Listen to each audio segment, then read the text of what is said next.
I'm Gail. I'm an author and I'm going to lead you through some ways of creating characters.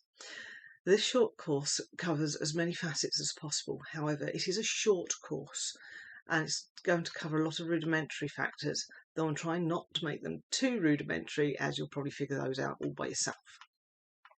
Through this course, we'll be looking at the following sessions: the role of the character, which I'm covering today, physical appearance, including ethnicity, family and background, personality, and then there's a general roundup including some tips for support and ideas. In creating this course, I've put the subjects in an order, but really you can start anywhere and follow any path. That said, the role of the character is probably the most important thing for you to know.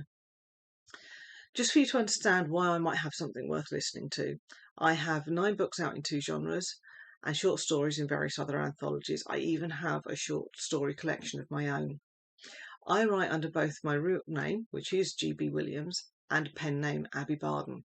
Hopefully you'll understand that this means I'm used to making people up and creating characters. These characters have come about in various ways at various stages of completion. If you ask writers how they come up with their characters, you'll get a different answer every time, and that's fine because there is no wrong way to do this. Don't get hooked up on following one method or another. There are wrong things to do, like make your main character too self-contradictory. But there are no wrong ways to create a character. This is my guide. It's what I use, but even I don't follow this all the time. So, for example, Benjamin Maker appeared fully formed. He basically knocked on the inside of my skull, told me to write him. So I did. He now appears in 5 books.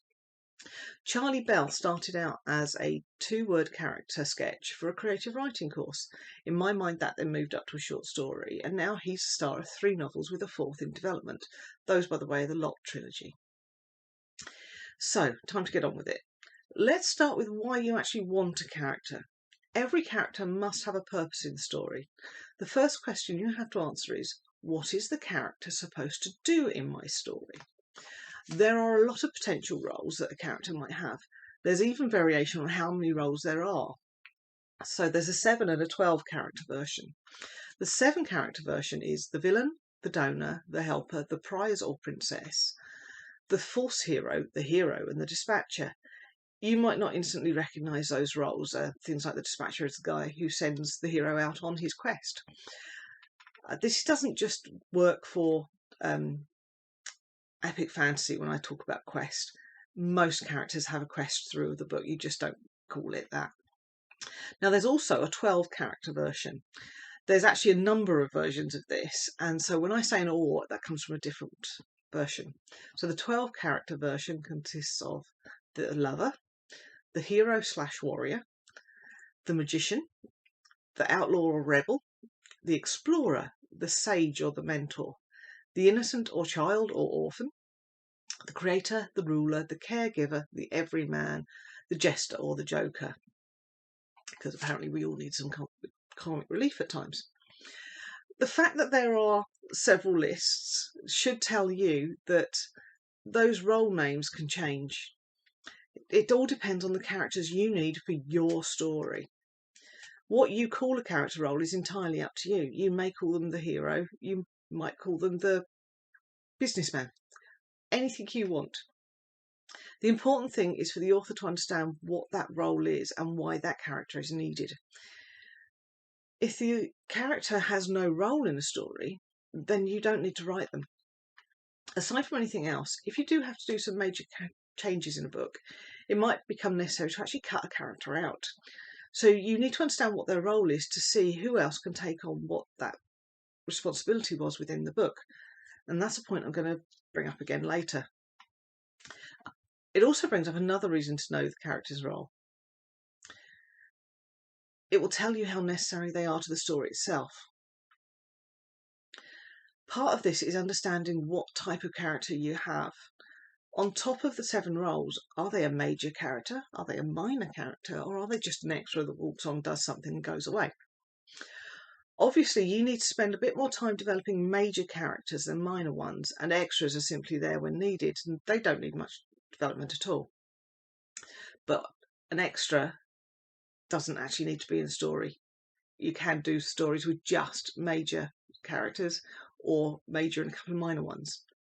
All depends on the breadth of your story and how many words you've got to set it in. However, do watch out, because a good extra or a good minor character can surprise you. Characters don't always do what you want them to do, and sometimes one will step up and demand to become a major character. In this series, The Aether Chronicles, I had Inspector Dean Jensen, who was supposed to be an extra, supposed to come in for 2 lines at the beginning of the book and 2 lines at the end of the book just to round it off. But when he walked onto the page, he absolutely filled it. He didn't just become a minor character, he leapfrogged all the way up to being a major player, and he's now in all 5 books. I wasn't expecting that, but that series is better for it. He was a character who just didn't do what he was told. You have to also consider if a character is going to develop through your story. If so, how are they going to develop? If you're writing a coming-of-age book, the developmental path is quite clear. Your main character is going to grow up. There are lots of ways that people can develop, though. You have to figure out to yourself what that development is going to mean to them.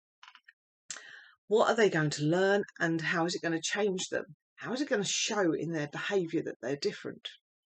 You might want to think about what roles you need in the story. You have to have at least a hero and villain, because without conflict of some description, you won't have much of a story. But these don't have to be black and white heroes and villains. They're just people. They're just 2 people who come into conflict for some reason. So identify what character roles need to be filled to tell your story. It's even worth asking if more than one character can fill more than one role. The need for that will increase as you decrease the length of the work you're producing. Of course, as I've mentioned with Charlie Bell, he's up front and centre in the Lot trilogy. But when I wrote Locked Up, which is the first one, there were too many characters for reader comfort. The editor advised me to reduce that number. So I had to rewrite several of the characters out, 10 of them in fact. They just disappeared from the book. But before I could write them out and decide which 10 that was, I had to figure out who else could take on the lifting they were originally doing. It may also be important for you to consider how your character relates to other characters in the story.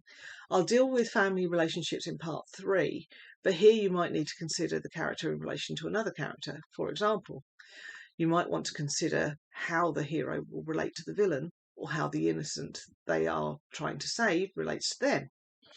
If you have an action man villain, you'll need an action man hero. However, if you have a quiet, thoughtful hero, you'll need an intelligent, complex villain seeking to outwit him. You have to actually match the 2, or else the story just won't work. So, you know why you want your character to exist, what they have to do in the story, then it becomes a case of filling in the blanks. On which note, and here's a big important tip for creating characters, write them down. Scraps of paper, sticky notes, big spreadsheet, notebook, character sheets, or even the character database. It doesn't matter how you record who your character is, but keep a record of things. If things change, as things do tend to do, then it's well worth being able to check and change, and more importantly, remember. And if you can't remember, having somewhere to go where you've stored that information is hugely important. It also does give you the chance to check you haven't repeated yourself too much, unless of course you want to. And if you have twins, you may need to. So that's it for today. But next time I'll be talking about how your character will look, their physical appearance and their ethnicity. So thank you for joining me, and I look forward to seeing you again next time. Ta-ra!